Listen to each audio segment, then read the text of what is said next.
কেন অনেক বাচ্চাই আছে যারা হয়তো বড় ইফতার রান্ধা হয় না, এরা ইফতার করে। ফখরুল ভাই লেখান প্রত্যেকটা মানুষ প্রত্যেক ঘরে ঘরে জন্ম লোক, এই ধরনের মানুষের দরকার আছে আমরা সমাজের লাগে।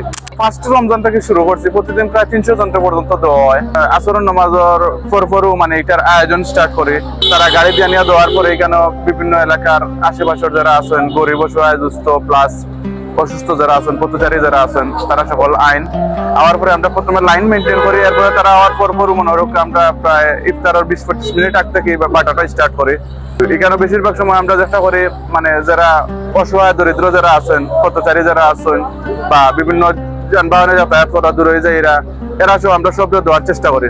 তো আলহামদুলিল্লাহ গত 2 দিন সুন্দরভাবে আমরা এটা সম্পন্ন করছি। আজকে আলহামদুলিল্লাহ শেষ পর্যায়ে আপনারা দেখতে পাররা প্রায় 300 জনের মতো আমরা পাঠিয়েছি। আর লাস্টে আমরা আজানোর 5 মিনিট আগে ডিভাইডারও যাই গিয়ে ডিভাইডারও গেলে কি যেটা হয়, অনেক গাড়ির ড্রাইভার যারা আছেন গোলাপগঞ্জের আগ পর্যন্ত কোনো স্টপেজ নাই, এরাও পায় আর অনেক যাত্রীও পায়।